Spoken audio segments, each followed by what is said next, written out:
오늘 하나님께서 우리에게 주시는 말씀은 히브리서 10장 24절에서 25절까지의 말씀입니다. 히브리서 10장 24절에서 25절까지의 말씀, 여러분들 성경책으로 찾아주시고요. 제 성경책은 신약 성경 433면에 히브리서 10장이 있습니다. 히브리서 10장 24절에서 25절까지 찾으신 분들 다 자리에서 일어나셔서 픽업 마이 바이블을 하시고 나의 눈으로 성경을 함께 읽도록 하겠습니다. 큰 목소리로 합동합니다. 시작. 그리고 서로 마음을 써서 사랑과 선한 일을 하도록 격려합시다. 어떤 사람들의 습관처럼 우리는 모이기를 그만하지 말고 서로 격려하여 그날이 가까워 오는 것을 볼수록 더욱 힘써 모입시다. 아멘. 자리에 앉아주시고요. 여러분들 잘 알고 계신 것처럼 10월 31일을 마지막으로 미군이 아프가니스탄에서 완전히 철군을 하게 되었습니다. 아프가니스탄은 이제 탈레반이라는 이슬람 무장 단체에 의해서 장악이 된 상태고요. 아니나 다를까 너무나 안타깝게도 아프가니스탄 현지에서 들려오는 소식은 암울하다 못해 참담하기까지 한 것이 사실입니다. 여러분 계속 아프가니스탄 위해서 기도하시고 기억해 주셨으면 좋겠고요. 우리 교회가 혹여라도 아프가니스탄 난민들이나 혹 현지에 있는 어떤 일이라도 도울 수 있는 일, 여러분들이 알고 계시다면 저에게 말씀해 주시고 또 서로 나눔을 가져주시고 또 우리 교회가 동참할 수 있는 방법 잘 찾아내고 알아내서 함께 할 수 있었으면 좋겠습니다. 또 그 무엇보다도 여러분들이 날마다 아프가니스탄에 특별히 그리스도 안의 형제 자매들을 기억하시면서 기도해 주시기를 부탁을 드립니다. 이번 아프간 철군을 둘러싸고 이후의 역사적인 평가를 더 기다려봐야 정확하게 알 수 있겠지만 미국 역사상 두 번째 전쟁 참패라는 이야기도 벌써 심심찮게 들려오고 있습니다. 미국 역사상 첫 번째 전쟁 참패는 베트남전이었습니다.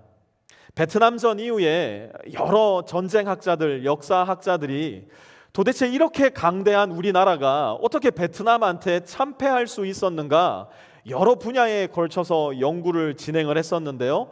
가장 큰 패배의 원인으로 베트콩의 게릴라전을 꼽게 되었습니다.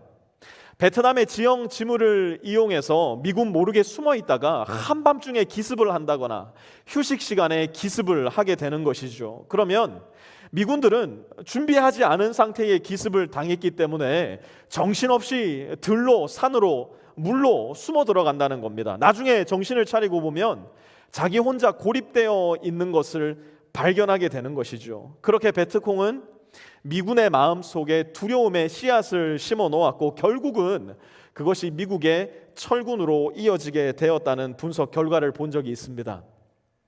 그런데 여러분 혹시 그거 아세요? 베트남뿐만 아니라 우리 교회들 안에도 영적인 베트콩이 숨어 있습니다. 신자들의 삶에도 우리를 정신 차리고 보면 홀로 있게 만드는, 나로 하여금 고립되게 만드는 spiritual enemy가 존재합니다. 우는 사자같이 두루 다니면서 삼킬 자를 지금도 찾고 있는 사탄의 눈에 가장 먹기 쉬운 먹잇감은 나 홀로 신앙생활하는 나 홀로 신자들이라는 겁니다. 이것은 현대 기독교에 어느 날 갑자기 등장한 신종 증상이 아닙니다. 이것은 기독교 역사 더 멀리 펼쳐서 본다면 인류 역사 처음에서부터 있어 왔던 사탄의 전략이고 기술이었습니다.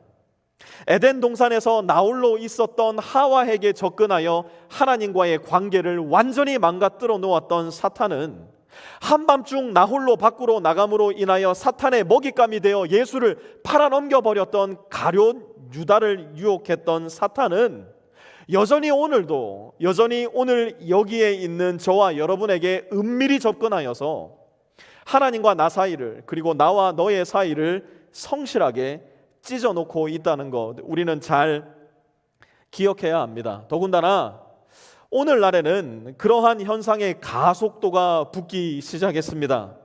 개인주의라는 시대 정신이 머리에 왕관을 쓰고 인터넷과 스마트폰이라는 기술 문명이 개인주의의 손에 들린 무기가 되어버렸어요. 더 나아가서 지금 우리가 겪고 있는 이 팬데믹이 그러한 길 가운데 고속도로를 내버리고 말한 겁니다. 특히 지난 1년 반 여러분 한번 가만히 여러분의 삶과 신앙생활을 돌아보시기 바랍니다. 주변의 교회들을 보시기 바랍니다. 지난 1년 반 동안 우리는 놀라울 정도로 나 홀로 신앙생활에 익숙한 사람들로 변화되고 말았어요. 굳이 교회 오지 않고서도 소위 신앙생활이라는 것이 얼마든지 가능해져 버린 시대가 이미 우리의 발곁으로 가까이 오고 말았습니다. 그 누구와 만나지 않고서도 얼마든지 나 홀로 신앙생활하는 것이 편안할 뿐만 아니라 더 나아가 그것이 정상적으로 보이기까지 합니다.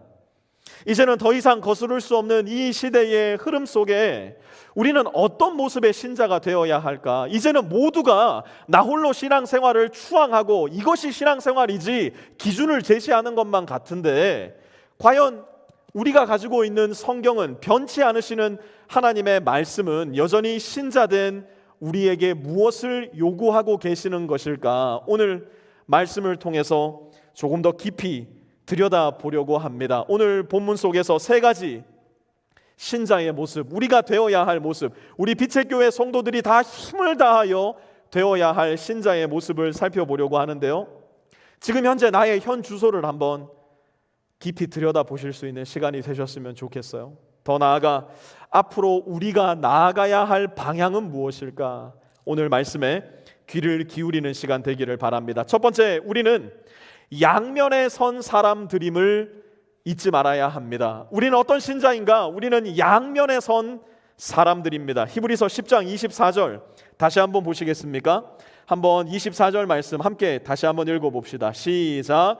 그리고 서로 마음을 써서 사랑과 선한 일을 하도록 격려합시다. 여러분, 히브리서의 수신자들은요, 코앞에 들이닥친 박해와 협박, 생명의 위협 속에서 하루하루 살아가고 있었던 사람들이었습니다. 교회가 교회로서의 기능을 멈출 수밖에 없는 시대적 상황 속에 살았던 사람들이 오늘 우리가 읽은 본문 속 히브리서의 수신자들이었어요. 오늘날에는요, 우리한테 교회 가지 말라고 그 누구도 협박하지 않습니다. 여러분 혹시 교회 문 들어오는데 이렇게 총 들고 지키는 사람이 있었습니까? 여러분이 교회 들어오는데 Are you a Christian? If you are, then I'll kill you. 이런 이야기 듣고 교회 오신 분 있으세요? 아니요. 우리는 그런 위협 속에 살고 있지 않아요. 그런데 오늘날에는요, 이러한 외적인 위협이 아니라 전혀 다른 종류의 위협이 우리 모두에게 존재하고 있어요. 교회에서 성경이 말씀하고 있는 신자로서의 올바른 기능, 곧 너와 한 몸을 이루어서 예수님을 닮아 내가 조금 더 낮아지려고 하면, 예수님을 닮아 내가 조금 더 손해보려고 하면, 예수님을 닮아 내가 내 목숨을 내어놓으려고 하면 언제나 어김없이 어디선가 목소리가 들려오기 시작해요. 어떤 목소리일까요? 아니, 내가 왜 그 사람을 위해서 그렇게 손해봐줘야 되는 건데? 아니, 저 형제가 도대체 뭐라고 내가 저 형제의 삶에 그렇게 관심을 기울여야 돼? 아니, 저 사람은 먼저 와서 나를 섬겨주지도 않는데, 아니, 저 사람은 심지어 나한테 먼저 인사하지도 않는데 내가 먼저 가서 그 사람을 아는 척 해줘야 되고 손잡아줘야 되고 내 자존심을 버려야 된다고? 이렇게 유치하고 지극히 작은 일 하나에도 우리 마음속에는 알 수 없는 분노가 들끓기 시작하는 것 같아요. 내 마음속 실체를 알 수 없는 위협과 협박이 밖이 아니라 내 안에서부터 터져나오는 시대를 살고 있습니다. 그러므로 우리는 오늘 말씀에 더 귀 기울여야 돼요. 오늘 말씀이 우리에게 어떤 모습의 신자가 되라고 하는가, 우리는 더 마음을 다하여 들을 수 있어야 되는데요. 히브리서 10장 24절 다시 한번 보세요. 무엇이라고 시작을 합니까? 그리고 서로라고 말씀을 합니다. 서로, with one another. 무슨 말일까요? 예수님을 따르는 우리의 신앙의 여정은 나 홀로 할 수 있는 여정이 결단코 아니라는 거예요. 서로가 필요한 거예요. 나에게 너가 필요하고 너는 내가 필요한 하나님의 질서가 우리 안에 있다는 겁니다. 개인주의와 심리학에 물든 영성은요, 소리 높여 외칩니다. 여러분 다 들어본 메시지일 거예요. 여러분, 하나님과의 1:1 관계에 집중하셔야 됩니다. 여러분의 시간과 물질을 들여서 하나님과 독대하는 시간을 항상 가지는 것 잊지 마셔야 됩니다. 그것이 가장 중요합니다. 굉장히 그럴듯한 이야기고 어디선가 한 번쯤은 들어보았던 이야기 아닙니까? 그런데 도대체 그런 이야기는 어디서 흘러나온 이야기입니까? 여러분의 성경 속에서 그런 이야기를 찾아보실 수 있습니까? 여러분의 하나님 예수 그리스도를 이 땅에 보내셔서 우리와 함께 있게 하셨던 그 하나님이 과연 우리에게 그런 이야기를 하고 계실까요? 성경은 오히려 이렇게 말하고 있지 않습니까? 우리 요한일서 히브리서에서 두 권만 뒤로 가시면 되는데요, 요한일서 4장 말씀 한번 같이 찾아봅시다. 이렇게 앞으로 가시면 계속 넘겨도 안 나옵니다. 이렇게 뒤로 가셔야 돼요. 요한계시록 쪽으로. 요한일서 4장 20절에서 21절 말씀입니다. 우리 한번 요한일서 4장 20절에서 21절 같이 한번 읽어봅시다. 시작. 누가 하나님을 사랑한다고 하면서 자기 형제 자매를 미워하면 그는 거짓말쟁이입니다. 보이는 자기 형제 자매를 사랑하지 않는 사람이 보이지 않는 하나님을 사랑할 수 없습니다. 하나님을 사랑하는 사람은 자기 형제 자매도 사랑해야 합니다. 우리는 이 계명을 주님에게서 받았습니다. 나는 예수님을 믿습니다. 입으로 고백하는 사람에게 그 뒤에 이 문장이 따라오지 않는다면 우리는 하나님 앞에 거짓말쟁이로 드러날 거예요. 나는 하나님을 사랑합니다. 그 문장 뒤에는 어떤 내 신앙의 고백이 있어야 되느냐? 그러므로 나는 내 형제와 자매를 사랑합니다 라는 고백이 반드시 뒤따라와야 된다는 것이에요. 이름이 있고 얼굴이 있는 내 형제와 자매를 사랑하는 신앙 고백이 없다면, 다시 한번 요한일서 4장 20절 보세요. 누가 하나님을 사랑한다고 하면서 자기 형제 자매를 미워하면, 같이 읽습니다. 시작. 그는 거짓말쟁이입니다. 사랑과 선한 일은요, 절대로 따로따로 가지 않습니다. 동전의 양면처럼 붙어 있는 것이 사랑과 선한 일의 생리입니다. 그래서 우리는 사랑과 선한 일이라는 양면에 서 있는 사람들임을 반드시 기억할 수 있어야 돼요. 사랑만 있어서도 안 되고 선한 일만 있어서도 안 됩니다. 우리를 이렇게 보면 사랑, 뒤집어 보면 선한 일이 보이는 사람들이 바로 신자들이라는 거예요. 왜 그럴까요? 사랑이 빠진 채 선한 일만 잘하는 사람은요, 언제나 대단히 차갑습니다. 언제나 메말라 있고 가식적인 모습이 많이 발견이 돼요. 겉보기에는 그럴듯해 보일지 모르겠지만 정작 가까이 가서 손으로 만져보면 퍼석하고 바스러지는 잘 말라있는 꽃과도 같은 사람일지도 몰라요. 언제 터질지 모를 시한폭탄과 같은 사람이에요. 그러다 보니 언젠가는 꼭 터집니다. 한 번 터지면 연쇄적으로 계속해서 터지기 시작합니다. 왜 너는 내가 하는 걸 안 해? 아니 왜 자매는, 왜 형제는 내가 지금 하고 있는 그 일을 안 하고 있어요? 더 나아가서 아니 집사님, 내가 도대체 집사님한테 어떻게 했는데 나한테 이럴 수 있어요? 분노를 터뜨리기까지 해요. 왜 그렇습니까?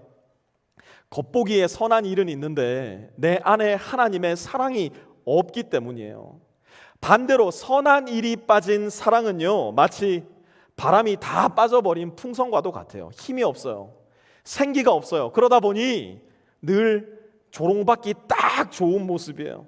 그렇기 때문에 우리는 사랑과 선행이 함께 가는 신자들이 되어야 돼요. 라이프팀은 바로 이렇게 양면에 선 사람들이 될 수 있는 매우 좋은 우리의 연습장이 되고 체육관이 되고 훈련소가 되어 줄 겁니다.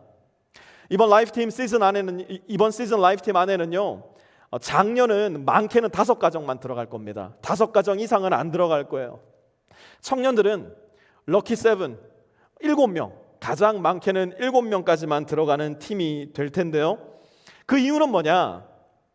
그 안에서 내가 사랑하고 내가 선한 일로 섬겨줄 한 사람 한 사람을 찾아야 된다는 것이에요.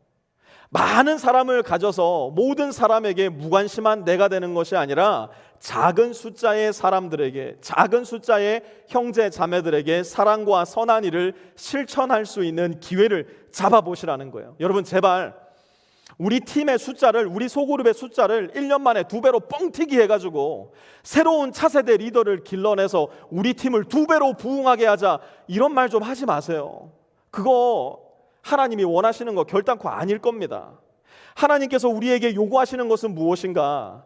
우리 팀 안에 모여있는 그 소수의 한 사람 한 사람의 인생 속에 깊이 들어가는 연습을 하는 것, 그 한 사람 한 사람의 기도 제목을 일주일 내내 기억하고 기도해주고 염려해주고 함께 기뻐할 때 기뻐하며 슬퍼할 때 슬퍼할 줄 아는 사람이 되는 것, 이게 무슨 모습인데요? 이것이 바로 예수님의 모습 아니겠어요? 우리의 아픔에 깊이 공감해 주시는 예수님, 우리의 기쁨에 함께 웃어주시는 예수님, 우리의 고통 속에 함께 신음하시는 예수님을 닮아가는 연습. 우리가 이 소수의 사람들 한 사람 한 사람에게 그 모습으로 나갈 때, 그렇게 양면에 선 사람이 될 때, 우리는 서로의 모습을 통해 예수님이 여기 계시는구나 비로소 고백하게 될 것이고요, 더 중요하게는 세상이 우리를 보고 예수가 저기에 있구나 이야기할 수 있게 될 것이에요.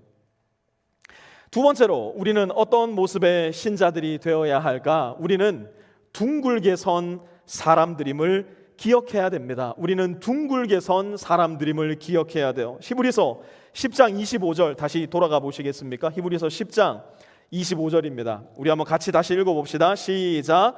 어떤 사람들의 습관처럼 우리는 모이기를 그만하지 말고 서로 격려하여 그날이 가까워 오는 것을 볼수록 더욱 힘써 모입시다. 여러분, 히브리서의 수신자들은요, 말씀드렸듯이 로마 정부의 박해를 피해 도망 다니던 사람들이었어요. 우리가 오늘날 자동차 뒤에 이렇게 예쁘게 달고 다니는 물고기 모양 표시 있잖아요. 익투스라는 물고기 모양 표시, 나는 그리스도인입니다, 모든 사람들에게 보여주는 표시인데, 초대교회 성도들에게 그것은 비밀 모임 장소를 안내해주는 부호와도 같은 것이었어요. 비밀 암호와도 같은 것이었어요. 그런데 이렇게 비밀스럽게 로마 정부의 박해를 피해 모이다 보니까 위험한 거예요.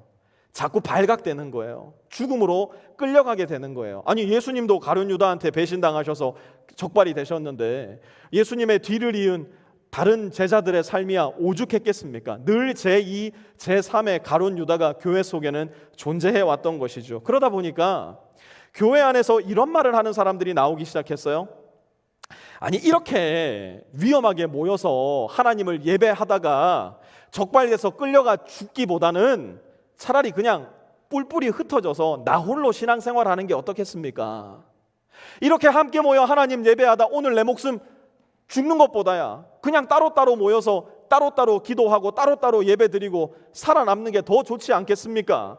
이야기하는 사람들이 교회 속에 생기기 시작했고요, 실제로 이렇게 주장하는 사람들이 교회 안에서 제법 힘을 얻고 권위를 얻어가기 시작했던 것 같아요. 그러자 더 이상 교회 공동체의 모임, 더 이상 교회 공동체의 공예배가 교회 안에 필수가 아닌 선택으로 전락하고 말았어요. 히브리서의 저자는 그러한 배경 속에서 말하는 겁니다. 25절, 어떤 사람들의 습관처럼 우리는 모이기를 그만하지 말고, 그럼 어떻게 하라고요? 더욱 힘써서 모이라는 거예요. 생명의 위협과 박해 속에서도 모임을 포기하지 말라는 거예요. 하나님 앞에 함께 모여서 예배드리고 기도하고 찬양하는 일에 힘을 내라고 히브리서의 저자는 권면하고 있는 겁니다. 오늘날은요, 점점 더 교회의 공예배가 힘을 잃어가고 있어요. 안 그래도 주말이면 산으로 들러 놀러 가기가 바빠 죽겠는데 팬데믹이 시작되고 나서는 거기에 가속도가 붙기 시작했어요. 이전에는 예배를 빼먹고 공예배에 나오지 않으면 무언가 핑계를 대기도 쉽지가 않았는데, 이제는 매우 합리적이고 심지어 병리학적이기까지 한 핑계가 생긴 겁니다. 이게 뭘까요? 팬데믹이 우리 마음속에 숨어 있었던 욕망을 끄집어내기 시작한 거예요. 잠자고 있었던 우리 마음속 욕망에 불을 붙이기 시작한 거예요. 이게 무슨 말인가? 둥글게 서지 않고 일자로 서고 싶은 욕망이 우리 마음속에서 불타기 시작했어요. 서로를 책임져 주지 않고 서로의 삶에 관심을 가져주지 않고 그저 일렬로 앉아서 목사가 해주는 이야기를 듣고 내 머릿속 지식을 채우는 것만으로 이게 신앙생활이지. 모두가 다 그렇게 하는데 만족하기 시작한 시대가 되어버린 거예요. 거기에 만족하고자 하는 내 욕망에 불이 붙어버린 거예요. 인터넷에 좋은 설교란 설교는 다 찾아서 들어요. 한국의 누구누구 목사님, 미국의 누구누구 목사님, 제가 일주일만 해도요 목사님 설교를 10편 이상 듣고 있습니다. 그런 자랑 저 굉장히 많이 들어봤어요. 제가 정말 이해할 수 없는 현상 중 하나가 뭐냐면 우리 교회 성도 숫자가 다 해봐야 100명 남짓합니다. 그런데 우리 교회 유튜브 구독자 수가 400명에 가까워요. 우리 교회 유튜브에 구독과 좋아요를 누른 분들이 그렇게 많아요. 솔직히 사람이라 그런 거 보면요 힘이 나요. 격려를 받기도 해요. 그런데 이 설교를 매주마다 찾아 듣는다고 하여서 타교회 성도님들의 신앙이 좋아지는 게 아니에요. 한국에 날고 긴다는 목사님의 설교를, 미국에 날고 긴다는 목사님의 설교를 매일매일 10편씩 찾아들어 일주일만 하면 100편을 듣는다고 해서 실력 있는 신자가 되는 것이 절대로 아니라고요. 마이클 조단이 와가지고 우리한테 농구를 가르쳐도요 내가 농구공 들고 코트에 나가서 공 튀기기 전까지는 내 농구 실력 안 늘어요. 요새 우리 형제님들 축구 하시는데 히딩크 감독이 와서 우리한테 축구 전술을 가르쳐도요 내가 축구화 신고 밖에 나가서 공 차보기 전까지는 실력이 안 는다니까요. 설교를 1000편 만편을 들어보십시오. 하루에 24시간 중 15시간을 설교를 듣고 고개를 끄덕거리고 있어 보십시오. 신자로서의 우리의 실력 절대로 늘지 않아요. 조금 어눌하고 조금 촌스럽고 둔탁한 설교라 할지라도 하나님의 말씀을 있는 그대로 선포하고 그 선포된 말씀을 들은 내가 이제는 눈에 보이는 너에게로 가서 손으로 만질 수 있는 너에게로 가서 나의 삶과 돈과 시간과 체력을 낭비할 수 있는 너에게로 내려가서 들은 말씀 그대로 그를 위해 내 삶을 내어주기 시작할 때 예수님이 내게 하셨듯이 나도 이름 있고 얼굴 있는 너에게 내 삶과 시간을 내어주기 시작할 때 우리는 비로소 신자로서의 실력을 조금씩 키워나가는 사람이 될 거예요. 그러기 위해서 우리는 일렬로 늘어선 사람들이 되어서는 절대로 안 됩니다. 목사의 말만 듣고 고개만 끄덕거리고 마음에 감동을 받고 그렇지 좋은 말이지 일렬로 앉아 있다면 우리는 절대로 실력이 늘지 않을 거예요. 우리는 둥글게 선 사람들, 너의 얼굴을 나의 눈으로 보고 너의 입에서 터져나오는 복음의 이야기를 나의 귀로 듣고 내가 경험한 하나님의 이야기를 내 입으로 해주며 내가 오늘도 이번 주에도 싸워야 할 신앙의 전투를 듣고 기도할 수 있는 사람들이 둥글게 선 사람들 안에 있을 때 우리는 조금씩 신자로서의 실력이 늘어가게 될 거예요. 최소한 내 라이프팀 안에 있는 너의 기도 제목을 기억하고 내 라이프팀 안에 있는 너의 삶의 고통에 참여하며 그 기쁨에 함께 웃는 둥글게 선 사람들이 될 때 우리는 성경에서 말씀하고 있는 건강한 실력 있는 신자로서의 발돋움을 내딛게 될 겁니다. 그래서 우리는 한 달에 많지도 않아요. 딱 2번, 한 달에 2번 둥글게 서는 연습을 해볼 겁니다. 매달 2번씩 주일 예배 후에 지정된 여러분의 클래스룸이 있을 겁니다.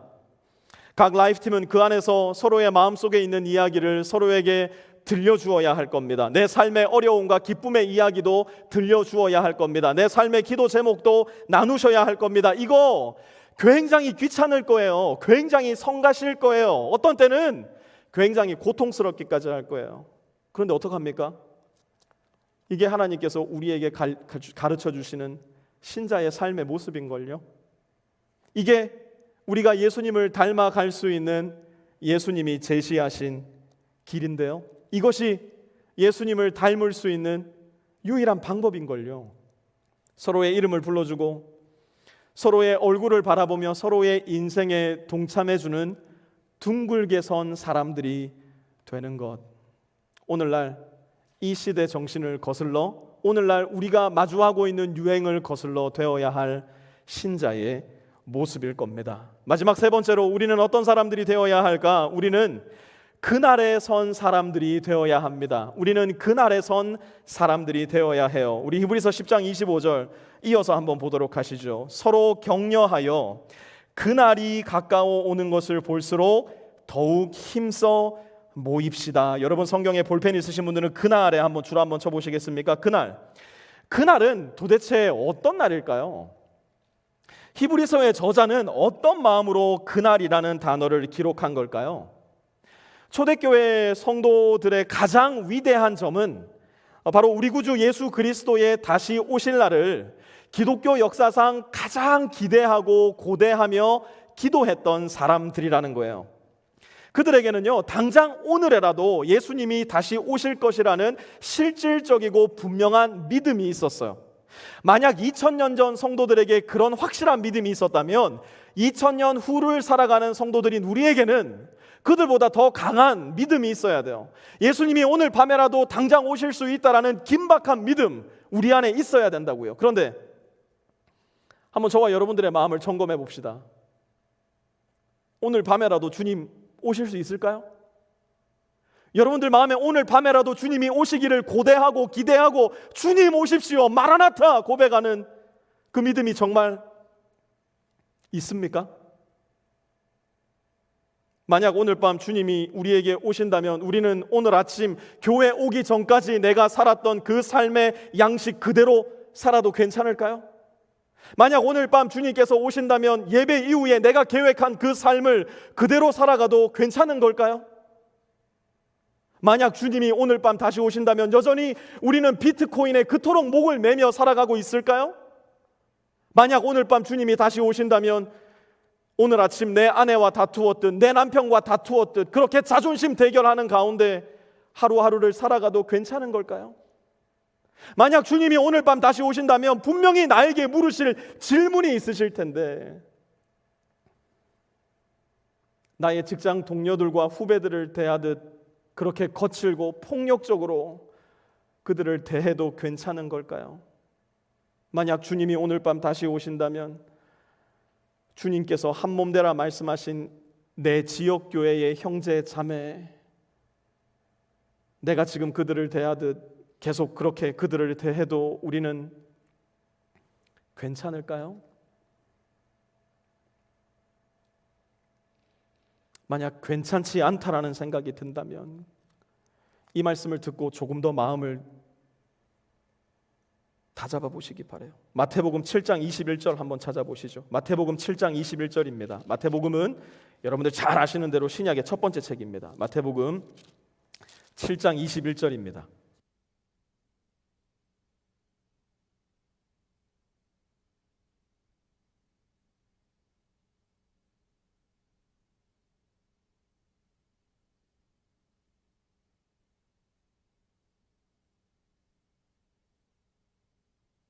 우리 같이 한번 읽어볼까요? 시작. 나더러 주님 주님 하는 사람이라고 해서 다 하늘나라에 들어가는 것이 아니다. 하늘에 계신 내 아버지의 뜻을 행하는 사람이라야 들어간다. 아멘. 사랑하는 빛의 성도 여러분, 주님은 2000년 전 예언된 대로 이 세상에 오셨고요, 예언된 대로 십자가에 못 박혀 죽으셨고요, 예언된 대로 부활하셨어요. 만약 예수님께서 예언된 대로 오시고 죽으시고 부활하셨다면 예수님은 예언된 대로 다시 오실 겁니다. 그리고 그 날은 오늘 밤이 될지 지금 이 순간이 될지 내일이 될지 1년 뒤가 될지 1000년 뒤가 될지는 아무도 몰라요. 그러나 분명한 것 하나, 예수님이 다시 오신다는 그 말씀을 내가 믿는다면 이 성경의 이야기는 우리가 날마다 입어야 할 옷이요, 우리가 날마다 타고 가야 할 자동차요, 우리가 날마다 먹어야 할 밥과도 같을 거예요. 왜 그럴까요?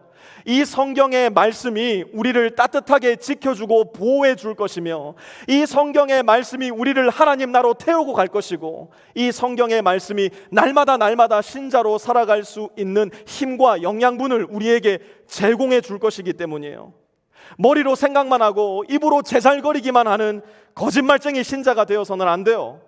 말씀에 이야기하고 있는 대로, 말씀에서 가르쳐주고 있는 대로 사랑과 선행을 함께 해나가는 양면에 선 사람들이 되어야 할 거예요. 나의 바쁨이, 나의 감정이, 나의 핑계가, 나의 게으름이 그 길을 걸어가는데 방해물이 되지 못하게 하셔야 돼요.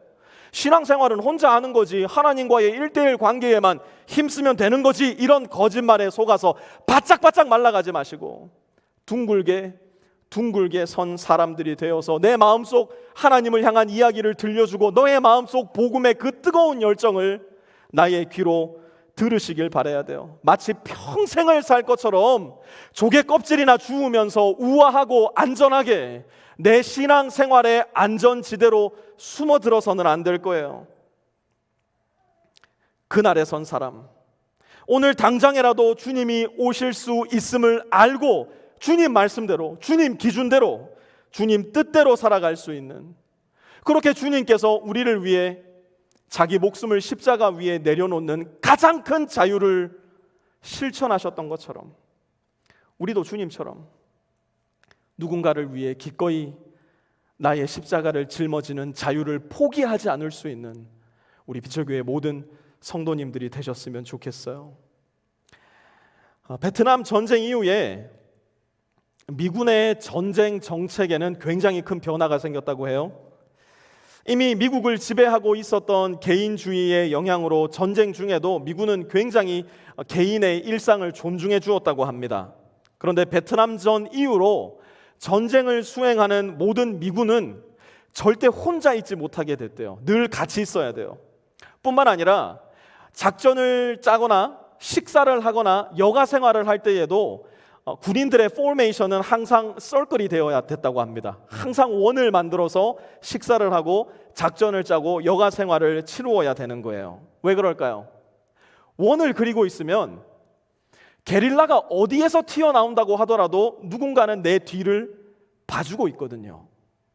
내가 보지 못하는 옆, 내가 보지 못하는 뒤, 그리고 너가 보지 못하는 너의 뒤를 누군가는 항상 봐주게 되는 것이에요. 게릴라군의 습격을 피할 유일한 길은 make a circle, 원을 만드는 것임을 미군은 발견하게 된 겁니다. 교회도 원을 만들어야 돼요. 목사의 강력한 리더십 아래 모두가 한 줄로 서서 돌격 앞으로, 죽고 싶어 환장한 얘기예요. 목사도 여러분과 똑같이 나약하고 목사도 여러분과 똑같이 허약하며 죄에 빠질 가능성이 여러분과 지극히 똑같은 사람인데 어떻게 목사 한 사람의 말을 듣고 일렬로 선체로 돌격 앞으로 할 수 있단 말입니까? 아니요, 원을 만들어야죠. 목사의 죄를 들어주셔야죠. 목사의 아픔을 들어주셔야죠. 그렇게 형제가 목사의 뒤를 봐주셔야죠.